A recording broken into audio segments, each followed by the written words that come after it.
ఆ. అప్పటి వరకు నీ భర్త నీతో బాగానే ఉన్నాడు, ఆయన చెప్పేంత వరకు. 6 మంత్ చెప్పనంత వరకు బాగానే ఉన్నాడు. పెళ్ళైనాక 4-5 నెలలకి ఇక ఇడాకులు అయిపోయింది. ఇక ఆయన బాగానే ఉన్నాడు, ఆయన బాగానే ఉన్నాడు, ఆయన హ్యాపీగానే ఉన్నాడు. వాళ్ళ ఆవిడ బాగా కోఆపరేట్ చేస్తుంది ఆయనకి. అంటే విడాకులు అంటే మీ కుల పెద్ద సమక్షంలోనే అయింది, కుల పెద్ద అక్కడనే రాతపోత చేసి అవును విడిపించేసారు. సార్. ఆ తర్వాత నేను హైదరాబాద్కి వచ్చేసిన పని చేసుకున్నా మేడం. మధ్య మధ్యలో ఈయన ఫోన్ చేస్తూ ఉంటాడు, మా నాన్న చచ్చిపోయిండు. ఎవరు? భాస్కర్ అనే వ్యక్తి. మా నాన్న చచ్చిపోయిండు, నాకు బాధగా ఉంది, నేను ఆమెను ఇష్టం లేకుండా పెళ్లి చేసుకున్నా, నువ్వు నాతో మాట్లాడగలవా ఇది అని చెప్తే నేను నమ్మలేను, నీతో నాకు ఎలాంటి రిలేషన్ లేదు, నాకు వర్క్ ఉందనేసి ఫోన్ కట్ చేసి బిస్టోన్లో పెట్టేదాన్ని మేడం. వేరే వాళ్ళ ఫోన్తో చేసేటోడు. ఆ సిమ్మే సిమ్ తీసేసినాక నేను 5 సంవత్సరాల వరకు ఆయనకి కాంటాక్ట్ లేను, అసలు ఆయన మొహం కూడా నేను చూడలేదు. ఓకే. ఊరికి వెళ్ళినా కానీ చూడలేదు. తర్వాత 2022లో నాకు మళ్ళీ పరిచయం అయ్యిండు.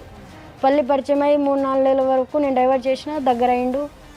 ఎక్కడ పరిచయం అయ్యాడు? ఊర్లో మేడం, మా ఊరికి వెళ్ళినా కదా. ఊరికి వెళ్ళిపోయావు నువ్వు? ఊరికి వెళ్ళిపోయిన దగ్గర నుంచి మళ్ళీ దగ్గర అవడం, మళ్ళీ దగ్గర అవ్వడం, నువ్వు కరిగిపోయావు. దగ్గర అయ్యి ఇట్లా ఫోటోలు బ్లాక్మెయిల్ చేసిండు. ఎట్లా అంటే దగ్గర అంటే ఎట్లా అయిందంటే మేడం, నేను అమ్మాయి ఉన్నప్పుడు ఫోటోలు ఉండే కదా, ఆ ఫోటోలన్నీ బ్లాక్మెయిల్ చేసిండు అనమాట. ఈ ఫోటోలు అట్లా మీరిద్దరూ కలిసి ఉండగా న్యూడ్ గా ఉన్న ఫోటోలు ఉన్నాయా? అవును ఉన్నాయి మేడం, అతని దగ్గర ఉన్నాయి. అంత దగ్గర ఉన్నాయి. ఎప్పుడు తీసినాడు ఆయన? ఎట్లా తీసిండో నాకు తెలియదు కానీ ఫోటోలు అయితే ఉన్నాయి మేడం. భయంతో లొంగిపోయావు, మళ్ళీ ప్రేమ వచ్చి లొంగిపోయావా? గతి లేక లొంగిపోయావా? భయంతో లొంగిపోయినా ఈసారి మేడం. అంటే ఆయన ఇండైరెక్ట్ గా మా తమ్ముడిని పంపిస్తా, నేను స్టేటస్ పెడతాను, ఆల్రెడీ స్టేటస్ పెట్టేసిండు కొన్ని ఫోటోలు.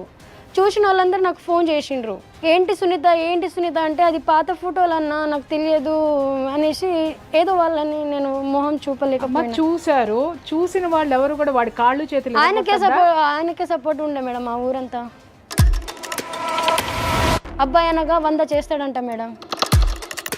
అబ్బాయి అంటే 100 చేస్తాడు. అలాగే ప్రతి ఒక్క కూతురు తండ్రి కూడా ఓర్చుకుంటాడా? ప్రతి ఒక్క కూతుర్ని మీ ఊర్లో ఉన్న ప్రతి ఆడపిల్లని ప్రతి మగాడు చేసుకున్న మగాడో లేకపోతే పక్కనున్న మగాడో ఇట్లా 100 కొరడా దెబ్బలు కొట్టేసి బెల్ట్తో కొట్టి బ్లేడ్తో కోస్తే ప్రతి తండ్రి ఒప్పుకుంటాడంటనా మగాడు ఇట్లాగే చేస్తాడు అంటున్నారు మేడం. 100 మంది దగ్గర పోతాడు, ఆడోళ్ళ దగ్గర ఉండాలి అనేసి చెప్తుండ్రు. సరే, ఈ విషయాలు మాట్లాడినరో మీ ఊరు పెద్ద మనుషులు, ఈ మాట మాట్లాడిన పెద్ద మనుషులు, వాళ్ళ నంబర్లు ఎవరు ఉన్నాయా? నెంబర్లు అంటే సర్పంచ్ ఒకరు ఆయన ఉంది. ఆయన అన్నాడా ఈ మాట? మొగడన్నాక చేసిండు, నీకు తెలియలేదమ్మా అని అన్నాడు మేడం. సర్పంచ్ గారికి నేను అడుగుతున్నాను, సర్పంచ్ గారు మీరు ఊరికి పెద్ద అంటే తండ్రితో సమానం అండి. మీరు ఒక ఆడపిల్లని 100 దెబ్బలు కొట్టి హింసించి కాపురం నాశనం చేసి బ్లేడ్లతో ఒంటి మీద కోస్తే మగాడన్న తర్వాత 100 చేస్తాడు అని మీరు మాట్లాడారు. గుండెల మీద చేయేసి చెప్పండి, మీరు కొలిచే దేవత సాక్షిగా మీరు చెప్పింది కరెక్టేనా? ఇదే మీ కన్న బిడ్డని ఎవరైనా ఇలాగే చేస్తే ఏ కోర్టుకి వెళ్లకుండా ఇదే శుద్ధులు మీరు చెప్పగలరా? సార్, మగాడు అనేటటువంటి ఒక అహంభావాన్ని పెంచి పోషిస్తూ మీరు ఈ సమాజంలో ఆడపిల్లల్ని బతకనివ్వరా అండి? నీకు బుద్ధి లేదా? ఆయనని ఎందుకు ఏడిపిస్తున్నావు? ఆయనని ఎందుకు కేసులో రప్పిస్తున్నావు? నీకేం కావాలి? 2 లక్షలు తీసుకొని ఎక్కడైనా దూరంగా పారిపోవచ్చు కదా అనేసి సర్పంచ్ వాళ్ళ నాన్న, సర్పంచ్ వాళ్ళ భార్య, పిల్లలు లేరా అమ్మా? ఒక పాప. వాళ్ళు ఎందుకు లేరు మేడం? వాళ్ళందరికీ పిల్లలు ఉన్నారు, కానీ ఆయనకే సపోర్టు. చెప్పమ్మా, తర్వాత ఏం జరిగింది? నువ్వంటే నాకు ఇష్టం, నువ్వు నాతో ఉండు, నేను మంచి చూసుకుంటా, లేదంటే ఫోటోలు నేను ఏ పంపాలో ఆడికి పంపించేస్తా, నువ్వు ఎట్లా బతుకుతావో వేరే ఆయనతో ఎట్లా ఉంటావో నేను చూస్తా, లేదంటే నేను చంపేస్తాననేసి బీర్ల సీసాలు ఉంటాయి కదా మేడం, అవి పలగొట్టి నోట్లో వేసుకుండు. మింగలే మేడం. నువ్వు నాతో ఉండకపోతే నేను ఇట్లా చచ్చిపోతా. అమ్మ, ఎవరికైనా ఇలాంటి క్యారెక్టర్ని చూస్తే భయపడి పారిపోవాలనిపిస్తుంది. నువ్వేంటమ్మా పులి బోనులోకి కాదు పులి నోట్లోకి వెళ్ళావు. పులేంటమ్మా, గాడిది, వాడు గాడిది, పులెక్కడ? ఆ తర్వాత మందు ఉంటుంది మేడం. మందు మింగేస్తే అది సబ్బు నీళ్ళతోటి కక్కిచ్చిండ్రు. మందు కూడా తాగేసాడా? మందు తాగేసిండ్రు. తర్వాత ఫస్ట్ ఎవరికి చెప్పకుండా 10 నిమిషాలు సైలెంట్. వాళ్ళ ఇంట్లోనే మేడం, అది మందు తాగేసింది వాళ్ళ ఇంట్లో. వాళ్ళ ఆవిడ ఉంది, వాళ్ళ ఫ్యామిలీ మొత్తం ఉంది. వాళ్ళేమి వారించలేదు అతన్ని, ఇదేం పోయే కాలం నీకని చెప్పి? వాళ్ళు ఆయనకి సపోర్ట్ మేడం అంతా, ఆయన ఏ తప్పు చేసినా సపోర్టు. ఇప్పుడు సరే, ఆయన నిన్ను అడిగిండు ఆయనతో ఉండమని, నువ్వు వెళ్ళి ఉంటే ఆయన భార్య ఒప్పుకుంటుందా? ఆమె ఒప్పుకున్నాను, నాకు ఫోన్ మాట్లాడింది, ఇంట్లోకి వచ్చేసాయి లేదంటే బయట ఉంటే బయట ఉండు, నీ వల్ల మాకు టార్చర్ పెడుతుండు, నువ్వు నేను ఇద్దరం కలిసి ఉందామని చెప్పింది మేడం. ఆ రికార్డింగ్ కూడా ఉన్నాయి. ఈ ఆడ స్త్రీ జాతికి నమో నమః. నిజం చెప్తున్నా. అందుకంటే అంత పర్వర్టెడ్ నేచర్ని తట్టుకున్న నువ్వు ఇంకెంత ఇది ఉన్నావో, అలాగే మీ ఇద్దరిని కలిసి భరించడానికి ఆ కుటుంబ సభ్యులు కూడా వాడు పెట్టే టార్చర్ భరించలేక ఒక పులికి ఒక ఆహారం కింద ఒక జింక పిల్లని వేసేసినట్టు, అమ్మ నువ్వు రామ్మ, నువ్వు కాపురం చేయి, వాడు నిన్ను కొడతాడు, నిన్ను తిడతాడు, మమ్మల్ని మాత్రం రక్షించు అని చెప్పేసి నిన్ను తీసుకొని దాంట్లో పెట్టేసి కాలు కూడా పట్టుకుంది అమ్మ, వాళ్ళ అమ్మ వచ్చిన మహిళా మనులు. నమస్కారం తల్లి. ఇండానికే చాలా రోత ఉంది నాకైతే. ఒక్క నిమిషం ఆగమ్మా, ఆయన భాస్కర్ అనేట ఆయనకు ఫోన్ చేద్దాం మేడం. ఇంత విచిత్రమైన క్యారెక్టర్ని నేనైతే అసలు ఎప్పుడూ చూడలేదు, వినలేదు. The number you have dialed is currently busy. Please try later. The number you have dialed is currently busy. Please. Busy అని వస్తుంది, చేద్దాము. నీకు కొడుకున్నట్టున్నాడు కదా, మరి ఆయన ఎవరికి పుట్టిండు ఆ కొడుకు? భాస్కర్.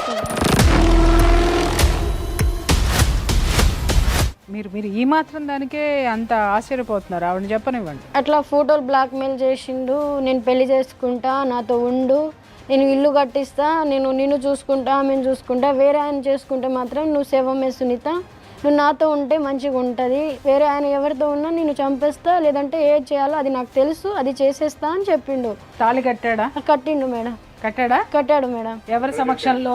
ఒకరే, ఎవరికి చెప్పకుండా బలవంతంగా కట్టిండు. అంటే నువ్వు నాతో ఉండాలి కంపల్సరీ, నేను కట్టేస్తా అని కట్టేసిండు మేడం. నీకు తాళి కట్టినప్పుడు ఏమైనా ఫోటోలు కానీ ఫోటోలు ఉన్నాయి మేడం, ఫోటోలు, రికార్డింగ్లు, ఆల్మోస్ట్ మొత్తం ప్రూఫ్ ఉండే. బట్ ఆయన నన్ను కొట్టి తీసుకెళ్ళిపోయిండు, దారుణంగా కొట్టిండు మేడం. ఇప్పుడే గాయాలు మాయమైనాయి, కడుపులో గుద్దిండు, కుట్ల మీద గుద్దిండు, ఇట్లా ఇక్కడ. హార్ట్ పేషెంట్ అమ్మ నువ్వు. అవును మేడం, స్పాట్ గా డెడ్ అయిపోవాలి, నువ్వు చచ్చిపోతే నేను 3 నెలలు జైలుకి పోయి వస్తా, నేను బతకనియను, నువ్వు నన్ను ఏడ పెడితే ఆడ పెడుతున్నావు, నువ్వు చంపేస్తా, నాకు నచ్చినట్టు నేను చేసినా, నేను నచ్చినట్టు నా టైప్లో నేను అన్నీ యూజ్ చేసుకున్నా, ఇప్పుడు నువ్వు నాకు అవసరం లేదు, అప్పుడు బాగుండేదానివి, ఇప్పుడు నువ్వు బాగలేవు అట్లా అంటాడు. ఇప్పుడు ఈ బిడ్డ పుట్టాడు కదమ్మా? పుట్టిండు మేడం. ఈ బిడ్డ పుట్టక ముందు అతనితోటి నువ్వు ఎన్నాళ్ళు కలిసి ఉన్న తర్వాత ఈ బిడ్డ పుట్టాడు? సంవత్సరం తర్వాత మేడం. సంవత్సరం తర్వాత. ఈ సంవత్సరంలో ఏం జరిగింది? ఇదే కొట్టడం తిట్టడం జరిగింది. 4 ప్రెగ్నెన్సీలు తీసిండు మేడం. 4 ప్రెగ్నెన్సీలు తీసేశారు. ఏంటమ్మా ఇవేమన్నా చెట్టు మీద కాయలా తుంచడానికి? అబార్షన్స్ తట్టుకున్నావా నువ్వు? అసలు వాడు అసలు మనిషేనా? అసలు ఈవే మనిషేనా? 1 yearలో 4 అబార్షన్స్ అయ్యి మళ్ళీ ఒక బిడ్డను కన్నింది అమ్మాయి మోసి. ఏంటి తల్లి, నేను భగవంతుడు ఎందుకు పుట్టించాడు? అదే అర్థం కాదు.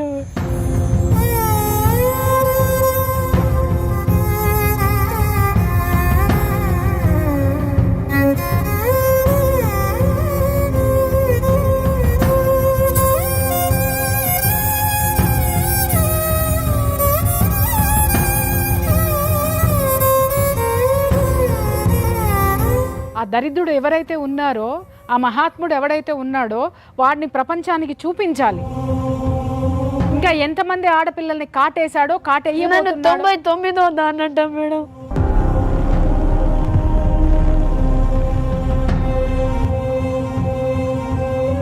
శిశుపాలుడి లెక్క సరిపోయిందమ్మా. 99వ దానివి. నేను పడుకుంటాను, నేను ఇట్లే దండగాలు కట్టుకుంటూ ఉంటాను, ఎవడేం పీక్కుంటాడో పీక్కు అని జిప్పు తీసి మరీ చూపిస్తున్నాను.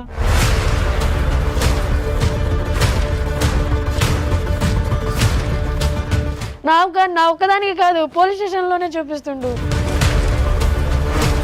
అసలు ఆ పోలీసులే కాదు మేడం, వాళ్ళని జాబ్ ఇచ్చింది ఎవరో కూడా అర్థమవుతలేదు. నాకే కాదు, అక్కడ వెళ్ళిన ఏ కేసు వెళ్ళినా అసలు ఏం లేదు. పోలీస్ స్టేషన్ అది? మరిపడ police station.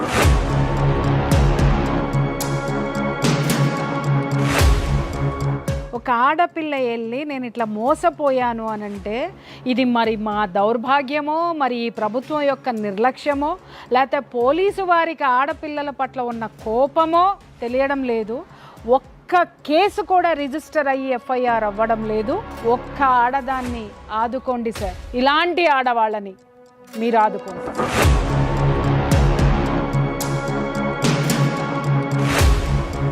Hello hello hello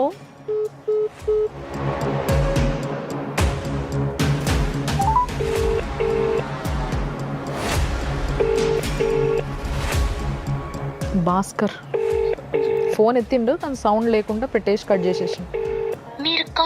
వాళ్ళకి ఫోన్ చేశారా? అది సంగతి. ఇప్పుడు పోలీసుల దగ్గరికి నువ్వు వెళ్తే ఏం చేస్తున్నారమ్మా? కంప్లైంట్ ఇస్తే కంప్లైంట్ ఇచ్చిన సార్, నేను కంప్లైంట్ ఇచ్చినప్పుడు పిలిపించి 422 అది మామూలు చీటింగ్ కేసు వేసి నాకు సఖి సెంటర్కి పంపిండ్రు. నేను అందరు ఉండి నేను ఎందుకు మీ దగ్గర ఉండను మేడం, నేను సార్ వాళ్ళ దగ్గర వెళ్ళి నాకు ఏదైనా చేయండి సార్. కేసు కట్టిర్రా? కేసు కట్టిరు కదా? 420 కట్టిండ్రు సార్. కట్టిర్రా?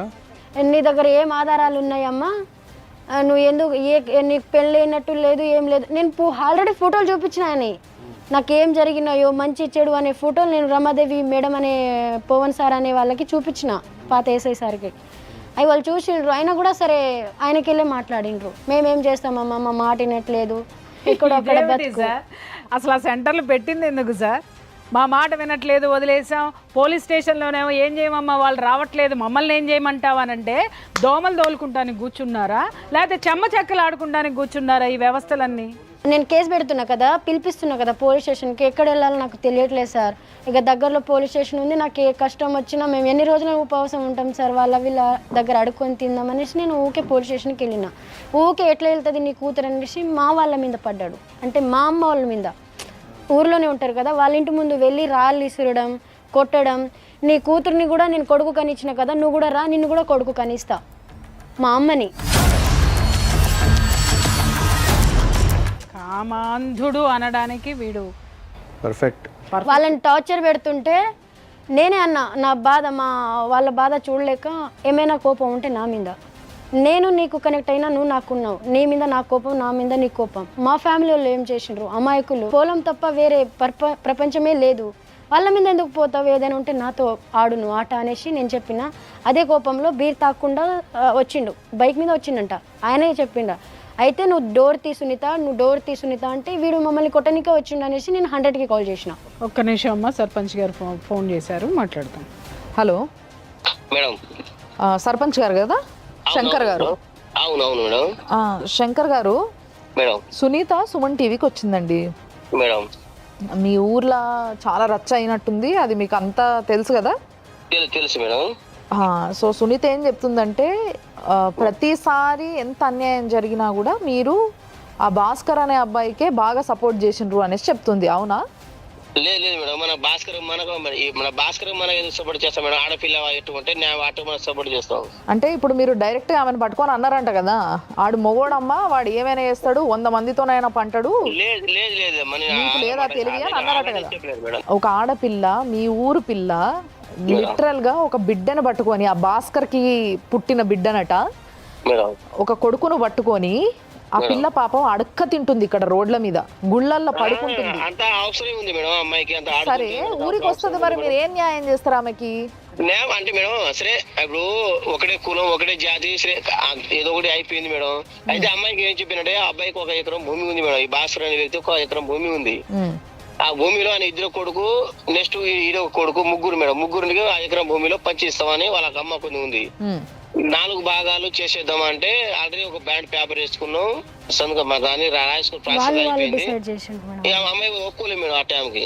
ఓకే సరే, ఇప్పుడు మన దగ్గర పెద్ద ఆవిడ ప్రియా గారు ఉన్నారు, ఆవిడతో మాట్లాడు ఒకసారి, మీకు అడ్వైజ్ ఇస్తారు, మీరేం చెప్పేది ఉందో మీరు కూడా చెప్పండి ఆవిడకి. ఓకే? అదే భాస్కర్ వ్యక్తికి ఫోన్ చేస్తే బాగుంటుంది. చేసిన ఆయన ఎత్తలేదు, ఒకసారి ఎత్తి మాట్లాడకుండా కట్ చేసిండు, మళ్ళీ ఎత్తుతలేడు. నేను చేస్తా కానీ మీరు ఒక్కసారి మాట్లాడండి. హలో మేడం, నమస్తే అండి. నమస్తే అండి. మొదటి నుంచి ఈ అమ్మాయి స్టోరీ మీకు తెలుసు, ఏం జరిగిందనేది. ఓకే సరే, జరిగిందంతా తెలుసు. ఇప్పుడు మీరేమంటున్నారు, ఆ అమ్మాయి కొన్ని ఎలిగేషన్స్ చేస్తుంది, మీరు కాదు అంటున్నారు. సరే, మేము మిమ్మల్నే నమ్ముతాం. ఇప్పుడు ఆ అమ్మాయికి 1 సంవత్సరంలో 4 అబార్షన్లు చేయించాడు. ఆ పంచాయతీ జరిగినప్పుడు ఊరు మొత్తం తెలిసి ఉంటుంది. 100 దెబ్బలు బెల్ట్ దెబ్బలు కొట్టాడు. ఒక 14 ఏళ్ల ఆడపిల్ల 100 బెల్ట్ దెబ్బలు భరించినా మీ ఊరు కేవలము ₹1,00,000 పెనాల్టీ వేసింది. ఓకే, రైట్, మంచి పనే చేసింది సార్. మంచి పని చేసిన తరువాత అతను ఆ అమ్మాయి జీవితాన్ని మళ్ళీ స్పాయిల్ చేశాడు, కాపురం చేసుకోనివ్వకుండా. అది మీకు తెలియదు అనేది మాత్రం మీరు చెప్పకండి. ఓకే, అయితే ఆయన ఏమంటుండంటే నేను అమ్మాయి నేనే అంటే వాడు పంచాయతీ అయిపోయిన తర్వాత నేనే అమ్మాయి నేను గెలకలే, అమ్మాయి నాకు గెలికిందని వాడు అబ్బాయి చెప్పుకొస్తుండు మేడం. కరెక్టే సార్. సరే, మనం ఆ దిక్కునే మాట్లాడదాం. ఆ అమ్మాయి గెలికితే ఇతనికి బుద్ధి లేదా అండి? ఇతను పెళ్లి కాలేదా? పెళ్లి అయ్యి సంసారం ఉన్న మనిషి ఆ అమ్మాయి వచ్చి గెలికి మీద పడితే వీడు ఎట్లా పోయినాడు? అది చెప్పండి మీరు. అక్క మరి ఇట్లా పరిస్థితి నువ్వు కడుపుతో ఉన్నావు కదా, ఇది కట్టు కాదు, నువ్వు అబ్బాయి చేపించుకోమ్మా, వాడు నీకు సాధుడు ఏం చేయడంటే ఈ అమ్మాయి కొంచెం మాట అయిలే మేడం. అప్పటి నుంచి కాడ నుంచి ఒక బాబు పుట్టిండు. అప్పటి నుంచి పుట్టిన కాడ నుంచి సార్ ఒక్క మాట మీ మాటకు అడ్డొస్తున్నానని కాదు, 4 అబార్షన్లు అయినటువంటి ఆ కడుపు కోత మళ్ళీ 5వ అబార్షన్ మీరు చేయించుకోమన్నారంటే ఆ పిల్ల మనిషా ఇంకేమన్నానండి? వాడు చూసుకోడు సార్, కానీ దాష్టీకం అయితే జరిగింది కదా. మీ భార్య కూడా మాట్లాడుతుందంట, మా మగోడు 100 చేస్తాడు నువ్వెవత్తువే, అదే ఇదే. ఒక ఆడది మాట్లాడొచ్చునా అండి? అంటే మేడం ఏంటంటే మా భార్య చూడండి, ఒకటే కులం కదా, ఒకటే జాతి కదా, మేము ఒకటే పాలు కదా, ఇలాంటి చేయడం తప్పు కదా అమ్మాయి, నువ్వు కూడా లేడీస్ కదా, నువ్వు కూడా వాళ్ళు అబ్బాయి నువ్వు అంత ముందు ₹1,00,000 అడిగించిన కదా, నువ్వు ఆయనకి జోలు ఎందుకు పోయినా మా భార్య మాట్లాడింది మేడం. ఇక్కడ ఒక్క విషయం సార్, ఒకే కులం అన్నప్పుడు ఆడపిల్లని తిట్టింది, మరి వాడిని గల్లా చొక్కా పట్టుకొని లాక్కొని వచ్చి ఏందిరా ఒక ఆడపిల్లని ఇట్లా చేస్తున్నావని చెప్పులతో కొట్టద్దా? అవునా? అంటే ఏం సార్ అన్ని ఆడపిల్లకే చెప్పేస్తారా? మగాడిని కరెక్ట్ చెయ్యరా? ఒక్క మగాడిని కరెక్ట్ చేస్తే అందరు ఆడపిల్లలు తిన్నగా ఉంటారు సార్, గుర్తుపెట్టుకోండి. అయితే మీ ఇక్కడ ఒక న్యాయం చేసాను మేడం. ఏం చేసానంటే సరే ఆ భాస్కర్ పేరు మీద వాళ్ళ నాన్న వాళ్ళ తాత వాళ్ళ ఆస్తి పేరు మీద 1 ఎకరం భూమి ఉంది మేడం. అయితే ఆ భాస్కర్ కి 2 కొడుకులు ఉన్నారు మేడం, ప్లస్ ఇటు ఒకడు, మొత్తం 3 భాగాలు చేద్దామని 3 భాగాలు చేసిన మేడం. ఈ అబ్బాయికి భాస్కర్ వాళ్ళ 2 కొడుకులు ఉన్నారు మేడం. 3 భాగాలు ప్లస్ వాళ్ళ భాస్కర్ ఒక అమ్మకు. భాస్కర్ ఇయ్యలే, భార్య ఫస్ట్ భార్య కూడా ఇయ్యలేదు మేడం ఆ భాగం. అయితే 3 భాగాలు 4 భాగాలు చేస్తే 4 భాగాలు చేసినాం అన్న. మరి 4 భాగాలు చేసిన కదా, మరి నాకు ఉండేదానికి ప్లేస్ ఎట్లా మరి ఎట్లా తిందంటే 1,00,000 2 లక్షల దాకా మా పరిస్థితి మేము చేసినామమ్మా. అయితే ఇటు ఈ అమ్మాయి ఒప్పుకోలే మేడం. ఆ భాస్కర్ అని ఎగ్జిట్ చేసిన మా ఇంటికి రాని నేను సాదుకుంటా అని చెప్పింది మేడం. ఎందుకు సార్ రోజు బెల్ట్ తో కొట్టమనే?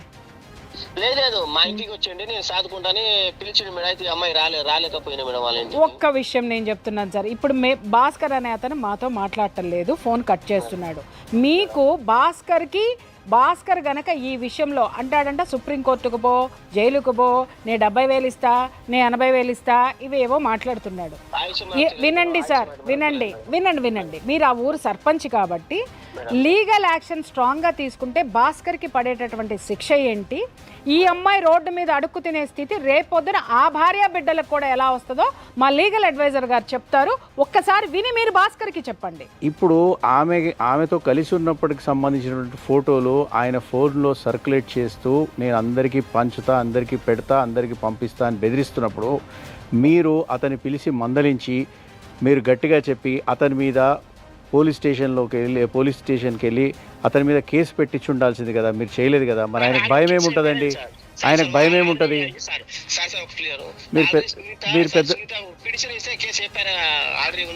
కాదు మీరు పెద్ద మనిషి అయ్యండి, మీరు ఆడపిల్ల తరఫున ఉండి అది ఎఫ్ఐఆర్, అది అంతకుముందు అది చీటింగ్ ఎఫ్ఐఆర్, అది కాదు నేను చెప్పేది. ఇప్పుడు మళ్ళా కొత్తగా ఇవన్నీ నేను పెడతా, ఫోటోలు పెట్టిర్రు, ఊర్లో కూడా అందరికీ తెలిసింది, ఫోన్లలో ఇట్లాంటి ఫోటోలు పెట్టిండు, ఆ ఫోటోలు పెట్టి అట్లాంటి సర్క్యులేట్ చేస్తా అని బెదిరించి ఆమె లొంగ తీసుకొని నీవేవో పైసలు తీసుకొని వెళ్ళిపో, నా దగ్గరికి రాకని ఇప్పుడు కొత్తగా మాట్లాడుతున్నాడు కదా. ఇప్పుడు ఈ విషయమే మీరు పోలీస్ స్టేషన్కి వెళ్ళి ఆమె తరఫున నిలబడి మీరు మా భాస్కర్ని మందలించి ఆయన మీద చర్యలు తీసుకోమని పోలీస్ స్టేషన్లో అడిగింటే కొంచెం భయం భక్తి ఉంటుండే కదా పెద్దలుగా. నా తరపున జస్ట్ నన్ను పలకరించినా కూడా వాళ్ళ ఇంటి ముందు పోయి గొడవలు పడుతుంది చేసుకుంటా అని వాడు భాస్కర్ గారు అంటుండు సార్. అయితే సునీతమ్మ ఏం చెప్తుంటే నేను ఇంటికి రానని అంటుంది సార్. ఆమె పోలీస్ స్టేషన్కి వెళ్ళి పెట్టాల్సిన కేసులు ఆమె పెడుతుంది కానీ మీ సమాజం కాబట్టి, మీ ఊరు కాబట్టి, మీ గ్రామం కాబట్టి ఆమె మీ దగ్గరికి వస్తే ఆమెకి కావాల్సినటువంటి సపోర్ట్ ఇచ్చి మీరు అండ ఇచ్చి ఆమెకు మీరు ఎంతవరకు న్యాయం చేయగలరో చేస్తానంటారా? ఈరోజు ఈ ప్రోగ్రాం పరంగా మీరు న్యాయం చేయగలుగుతారా? మీరు పెద్ద మనిషిగా ఈ సమస్యని ఇంకో ఆడపిల్ల మీ ఊర్లో ఇట్లా సఫర్ కాకుండా ఉండాలని చెప్పి ఒక పెద్ద మనిషిగా మీరు ఈ ఆడపిల్లకి న్యాయం చేస్తానంటారా లేదా? ఇప్పుడు వాళ్ళు వీళ్ళు మాట్లాడితే నేను న్యాయం చేస్తాను, కానీ ఇప్పుడు ఆ అమ్మాయి చెప్పిందాక వాడు ఏనంటుండు, వాడు ఏందాక అమ్మాయి ఒప్పుకుంటే ఇంకా మనం నేను న్యాయం చేస్తాం సార్. మీరు ఏం న్యాయం చేయమంటారు? ఇక వాళ్ళు ఎవరితో వాళ్ళని చూసుకోమంటారు మీరు? ఎవరు వాళ్ళని చూసుకోమని చెప్పండి సార్. ఏదంటే మీరు అట్లాంటప్పుడు భాస్కర్ కూడా సపోర్ట్ చేయొద్దు మరి మీరు. నేను సపోర్ట్, నేను భాస్కర్ మీరు ఈమె ఇప్పుడు ఆమె చెప్పేది ఏంటంటే మెయిన్ భాస్కర్ మీ సపోర్ట్ చూసుకొని ఇవన్నీ చేస్తున్నాడు అని చెప్తున్నారు. మీకు భాస్కర్ చాలా చాలా మిత్రుడు, చాలా ఆప్తుడు అని చెప్తుంది ఆమె. సార్ భాస్కర్ అంటే మా ఒక ఫ్యామిలీ కాదు, వాళ్ళ ఒక ఫ్యామిలీ, మా ఒక ఫ్యామిలీ. వాళ్ళ ఇంట్లో నేను తింటలేదు, నా ఇంట్లో వాటి తింటలేదు సార్. మాకు భాస్కర్ కావాలని మాకు డ్రిప్స్ మాకు వేరే ఉందిలే, కానీ భాస్కర్ ఇలాంటి నాకు అని మాటలు లేక దాదాపు 6 నెలలు అవుతుంది సార్. ఇప్పుడు ఈమెకి నచ్చజెప్పి మీ దగ్గరికి పంపిస్తామండి. మీరు కావాల్సిన న్యాయం ఆయనను కూడా పిలిపించి న్యాయం చేయమని మేము కోరుతున్నాం మిమ్మల్ని. ఓకేనా? తప్పనిసరి అంటే నా ప్రజలు నేను చేస్తాను. మీరు కూడా పిలిపించి మేము కూడా పిలిపిస్తాం. సార్ ఇప్పుడు ఈమెకున్న పరిస్థితికి డెఫినెట్లీ ఈమెకి న్యాయం చేయాల్సిందే. న్యాయం చేయకపోతే కాని పని. ఆమె బతకలేదు కూడా. ఆమె పరిస్థితి చూస్తుంటే అది అర్థమవుతుంది. సో ఈ మనిషి చూస్తుంటే ఫోన్ ఎత్తుతలేడు. ఈమె నువ్వు పెట్టిన కేసులు ఏందమ్మా ఒకసారి సార్కి చూపి. నువ్వు ఏమేం కేసులు పెట్టినావు? నాకు ఇంతకుముందు చెప్పింది ఏంటంటే నువ్వు పెట్టింది ఒకే ఒక కేసు. లేదు సార్, నేను 20 సార్లు పిటిషన్ ఇచ్చిన సార్. అవును, 20 సార్లు పిటిషన్ ఇచ్చినా. అవును మేడం, లెక్క ప్రకారం ఆ పిటిషన్లు అన్నీ ఉన్నాయి. ఉన్నాయా? ఉన్నాయి మేడం. మేమేం చేస్తాం, నువ్వు రోడ్డున పోయి పడుకొని కన్నా మమ్మల్ని ఏం చేయమంటావమ్మా అనేసి నన్నే బెదిరిస్తున్నారు, నన్నే తిడుతున్నారు. ఆయన వెళ్ళకొద్ది ఇట్లా జేబు నుంచి ఇట్లా ఇచ్చిపోతాడు. నేను కళ్ళారా చూసుకురా. అవును మేడం, వాళ్ళ ముందే అంటాండ్రు నేను చూసుకొని పోండి సార్, ఏం చేస్తారు చేయండి, ఊరి శిక్ష చేస్తారా వేయండి, ఏం చేస్తారు, డబ్బులు తీసుకొని నన్నే కొడతారేంటి సార్ మీరు. వాళ్ళ మీదే పోతుండు. వాళ్ళు డబ్బులు తీసుకుంటున్నారా? ఇండైరెక్ట్ గా అన్నాడు, డబ్బులు తీసుకొని నన్నే నా మీద చేయలేపుతున్నావు ఏంటి సార్ అనేసి ఎస్ఐ సార్నే అన్నాడు. నువ్వు ఎస్పీ గారు కానీ ఎస్పీ సార్ దగ్గర వెళ్ళిన, కలెక్టర్ దగ్గరికి వెళ్ళారా? కలెక్టర్ గారి దగ్గరికి వెళ్ళారా? ఏమన్నారు వాళ్ళు? కలెక్టర్ సార్ ఏమో సఖి సెంటర్ కి రాశారు సార్. సఖి సెంటర్ రాశారు.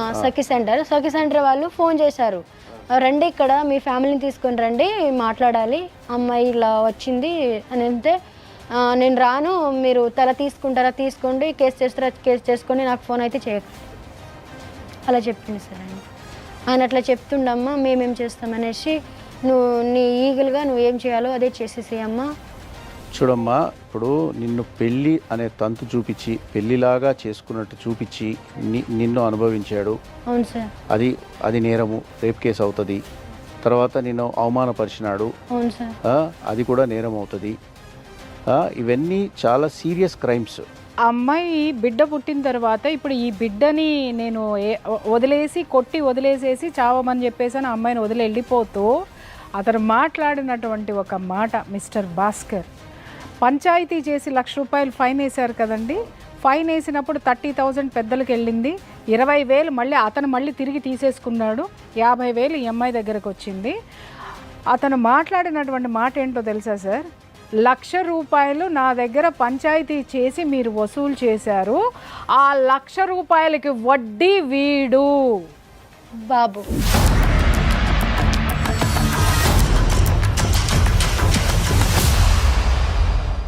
సో ఇది కక్ష సాధింపు చర్య అని ఈజీగా అర్థమవుతుంది. కాబట్టి ఈ కక్ష సాధింపు చర్య నువ్వు మళ్ళీ పోలీస్ స్టేషన్కి ఒక ఫ్రెష్ పిటిషన్ తీసుకొని వెళ్ళు. వాళ్ళు కనుక మళ్ళీ తీసుకోకపోతే నువ్వు ఒక అడ్వకేట్ని పెట్టి కోర్టులో మ్యాజిస్ట్రేట్ గారు ఉంటారు, అక్కడ వెళ్ళి కంప్లైంట్ వేసి ఇన్నిసార్లు నేను కంప్లైంట్ ఇచ్చాను, ఈ రకమైనటువంటి నేరాలు చేశాడు అతను అని చెప్పి. ఆ పిల్లకి అడ్వకేట్ని పెట్టుకునేంత శక్తి కానీ అవి ఏవి లేవు. లీగల్ సర్వీసెస్ అథారిటీ కూడా మీకు నేను కూడా గైడ్ చేస్తాను. అక్కడ లీగల్ సర్వీసెస్ అథారిటీ ఉంటుంది మీకు జిల్లాలో, అక్కడికి వెళ్ళి మీరు పిటిషన్ పెట్టుకోండి. నేను ఎన్నిసార్లు కంప్లైంట్ చేసినా ఆయన కూడా ఎవరు పట్టించుకుంటలేదని చెప్పొచ్చు. మీరు అలాగే హ్యూమన్ రైట్స్ కమిషన్ దగ్గరికి వెళ్ళి కూడా మీరు అప్లికేషన్ పెట్టుకోవచ్చు, నాకు న్యాయం చేయట్లేదు పోలీసులు అని చెప్పి, అది అట్లా కూడా చేయొచ్చు. కాకపోతే నీ మీద జరిగినటువంటి అత్యాచారము, నీ మీద జరిగినటువంటి ఇప్పుడు మీరు పర్సనల్గా ఉన్న ఫొటోస్ నేను వైరల్ చేస్తా అని చెప్పి అతను చెప్పింది కూడా, అది కూడా నేరమే సెక్షన్ 292లా. సో ఇవన్నీ కూడా నేరాలు, ఘోరమైనటువంటి నేరాలు. సో ఈ నేరాలను మీ పోలీస్ స్టేషన్ వాళ్ళు మీరు అప్లికేషన్ పెట్టినప్పటికీ కూడా వాటిని పట్టించుకోకుండా మేమేం చేస్తామని చెప్పి వాళ్ళు దులుపుకుంటున్నారు కదా, ఇది చాలా తప్పు. Most responsible behaviour of the concern police department. SI sir నాకు ఇండైరెక్ట్ గా అన్నాడు, మేడం నువ్వు మొగోళ్ళ మీద పోయి కొడతావా అంటే ఆయన ఏమన్నాడు, లాడ్జికి పోయి కనుక్కొని వచ్చి నన్ను బ్లాక్మెయిల్ చేస్తున్నావు అని అంటే, ఎవడని నువ్వు బ్లాక్మెయిల్ చేసింది, నువ్వు నా జీవితం ఆడుకొని పడేసి ఇట్లా అడిగిన మేడం. కావాలంటే DNA టెస్ట్ చేస్తారు, చేస్తే ఎవరెవరికి పుట్టినారో తెలుస్తుంది, అది పెద్ద విషయం కాదు. కాకపోతే పోలీసులు పట్టించుకొని దీని వాడికి ఒక భయం భక్తి ఉండేటట్టు ఒక చర్యలు తీసుకోవాలి. నా కేసే కాదు సార్, ఎవరి కేసు కూడా బాధ్యత లేకుండానే అసలు మా మరిపడ పోలీస్ స్టేషనే వద్దని నేను దానికోసమే ఈడి వరకు వచ్చాను అనుకున్నాను మేడం. చూడమ్మా, నీ తప్పు నీలో కూడా ఉంది. నువ్వు కూడా అనవసరం ఒక హద్దు మీరి సహించావు. నువ్వు అతన్ని భయం అన్నావు, ప్రేమ అన్నావు, అబార్షన్లు చేసుకున్నావు, తర్వాత ఒక బిడ్డను కన్నావు, నువ్వు కూడా అతన్ని ఎంటర్టైన్ చేశావు. సరే అట్లా అని చెప్పి నేను అతను చేసే అత్యాచారం అంతా కూడా కరెక్ట్ అని నేను చెప్పట్లేదు, కానీ నువ్వు ప్రతిఘటించాలి. నువ్వు లాస్ట్ మినిట్ వరకు నువ్వు జస్టిస్ కోసం ఫైట్ చేయాలి. సర్పంచ్ గారి దగ్గర కూడా వెళ్ళండి, ఈసారి మళ్ళీ పోలీస్ స్టేషన్కి వెళ్ళండి. ఒకవేళ వాళ్ళు వినకపోతే మీరు ఒక లాయర్ని పెట్టుకొని మ్యాజిస్ట్రేట్ ముందు ప్రైవేట్ కంప్లైంట్ అన్నా వేసుకోండి, లేకపోతే ఆ స్తోమత లేకపోతే అక్కడ లీగల్ సర్వీసెస్ అథారిటీ అని ఉంటారు, వాళ్ళ దగ్గరికి వెళ్ళి అర్జీ పెట్టుకుంటే వాళ్ళే రాసిస్తారు, వాళ్ళే ఒక అడ్వకేట్ని అప్పచెప్తారు, వాళ్ళు మీకు సహాయం చేస్తారు లీగల్ సర్వీసెస్ వాళ్ళు. అది చేసి మీరు ఆయన మీద చట్టరీత్యమైనటువంటి చర్యలు తీసుకోవాలి. వాడు ఎందుకు బతుకుతున్నావు, చచ్చిపో నువ్వు, నీ ఇప్పుడు నేను చచ్చిపోమని చెప్పే అధికారం ఆయనకి లేదు. వాళ్ళ భార్య వాళ్ళందరూ ఇట్లా ఉమ్మిపోతుండ్రు నా మీద. అవునమ్మా, మరి నువ్వు బ్రతికుంటే మరి ఆస్తులు ఆ వాటాలు వెళ్తున్నాయి కదా. ఇంకొకటి, నీ అవసరం తీరిపోయింది, నువ్వు ఇంకా కావాలని ఆవిడని హెరాస్ చేయట్లేదు కదా అతను. అన్నీ ఆగిపోయినాయి కాబట్టి ఇప్పుడు నిన్ను వెళ్ళిపోమని చెప్తున్నా. ఇప్పుడు ఆ సర్పంచ్ ఏదో పంచి ఇచ్చిస్తానంటాడు, అదైతే తీసుకో ఫస్ట్. నువ్వు ఆ వచ్చిన కాడికి ఆ పుట్టిన పిల్లోడికి కూడా అన్యాయం జరగకుండా ఇప్పుడు పెద్దలందరూ నీ పక్షాన, ఈ విషయంలో నీ పక్షాన ఉన్నారు కాబట్టి తీసుకున్నాక నీ న్యాయ పోరాటం నువ్వు చెయ్యి. అంతటితో ఏం ఆపమని చెప్పట్లేదు. తీసుకున్నంత మాత్రాన నీ కేసులు చెల్లవు, అట్లాంటివి ఏమి ఉండవు. అలాంటిది ఏది ఉండదమ్మా, అది నీ బిడ్డకి నువ్వు తీసుకోవాలి, నువ్వు చేయాల్సింది చెయ్యాలా. ఫస్ట్ నువ్వు తీసుకుంటే ఫస్ట్ నీ కొడుకు లీగల్ రైట్ హోల్డర్ అవుతాడు, అర్థమైందా? ఫస్ట్ నీ కొడుకు అతనికి పుట్టినవాడు సన్ ఆఫ్ భాస్కర్ అని చెప్పేసి నీ కొడుక్కి పేరు పెడతారు. పేరు పెట్టి హాస్పిటల్లో ఆయన కొడుకు కాకపోతే హాస్పిటల్లో కూడా, గాంధీ హాస్పిటల్లో కూడా వచ్చి తండ్రిగా సంతకం పెట్టినాడు కదా, నువ్వే చెప్పినావు కదా. ఏమీ లేకుండా నువ్వు రోడ్డు మీద అడుక్కు తింటున్నావు, ఇప్పుడు అడుక్కొని నీ బిడ్డకు పెడుతున్నావు. ఆ పరిస్థితి నుంచి కనీసం ఒక కుంటన్నా వస్తే నీ ఊర్లో ఒక పాకలో ఉంటావు. ఇక నుంచి వాడు నీ జోలికి వస్తే, నీ జోలికి ఏదన్నా చేస్తే మీడియా ముందుకు నువ్వు వచ్చావు కాబట్టి ఈసారి వాడిని వదిలిపెట్టేదే ఉండదు, చట్టం కూడా వదిలిపెట్టదు. ఓకే, ఇంకొక విషయం ఏంటంటే ఆడపిల్లలకి నేను ఈ కెమెరా సాక్షిగా చెప్తున్నాను, సుమన్ టీవీ సాక్షిగా చెప్తున్నాను, చిన్న పిల్లలు మీరు ఎవరు ఏది చెబితే ఆకర్షణలకి లోను కాకండి. ఇలాంటి జీవితాలు కొన్ని వందలు వేలు చూశానమ్మా నేను. చాలామంది మాట్లాడుతున్నారు కెమెరా ముందు ఎందుకు అరుస్తారు ప్రియా చౌదరి గారు అని. అరుపులు కాదయ్యా, ఇలాంటివి ఎన్ని వేలు విన్నానో ఆ ఆవేదన కడుపులో ఎంత సుళ్ళు తిరుగుతుందో మీకేం తెలుసు. ఎప్పుడైనా గుర్తుపెట్టుకోండి, తల్లిదండ్రులకు మించినటువంటి సపోర్ట్ ఈ ప్రపంచంలో ఇస్తే భర్త ఇస్తాడు మంచివాడైతే, లేదా ఎవ్వరూ ఇవ్వరు. తల్లిదండ్రుల్ని కాదని చేస్తే ఈ అమ్మాయి వాళ్ళ రోడ్డు మీద అడుక్కుని బిడ్డని పోషిస్తుంది. ఇలాంటి పరిస్థితులు ఆడపిల్లలకు వస్తున్నాయి. ఎంతమంది ఉన్నారు వ్యభిచారం చేసుకుని బ్రతుకుతున్నారు గతిలేక. ఇలాంటి స్థితి జోలికి పోకండమ్మా. అలాగే మిస్టర్ భాస్కర్, నీ యొక్క దాష్టీకము, నువ్వు లంచాలు ఎన్నాళ్ళని ఇస్తావో ఇవ్వు పోలీసులకి, కానీ ప్రకృతి అనేది ఒకటి ఉంటుంది. అలాగే నీకు ఏదో ఒక రోజున నువ్వు కనీసం అరిస్తే నోట్లో నీళ్లు పోసేటటువంటి సిచ్యువేషన్ లేనటువంటి స్థితిని ఒక ఆడదాని ఉసురుని ఎదుర్కొంటావు అనేది మాత్రం నేను ఈ కెమెరా సాక్షిగా మాత్రం చెప్తున్నాను. దయచేసి నీ బిడ్డని, నీ భార్య, ఆమె కూడా తాళి కట్టావు, నీ భార్య ఏలుకోకపోయినా సరే హింసించటం మానే. ఆమెకి రావాల్సింది కనీసం ఒక షెల్టర్ ఏర్పాటు చేయి. నువ్వన్నావు చూసావా, 1,00,000 రూపాయలకి వడ్డీ ఇది అని. ప్రకృతి కూడా నువ్వు చేసిన 1,00,000 తప్పులకి వడ్డీతో సహా తిరిగి నీకు ఇస్తుంది బిడ్డ, గుర్తుపెట్టుకో.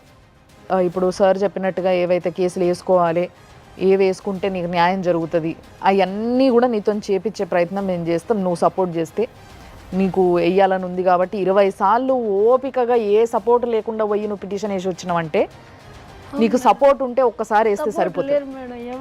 ఆ 20 సార్లు పోయి ఎంత దారుణంగా ఒళ్ళంతా బిడ్డతో దుప్పట్లు లేవు, ఏమి లేవు. 20 సార్లు పోయిన వాళ్ళకల్లా అక్కడ కేసు చేసి ఫోన్ చేస్తే ఆయన నైట్ 12ంటికి వచ్చి కొట్టుడే కొడతాడు.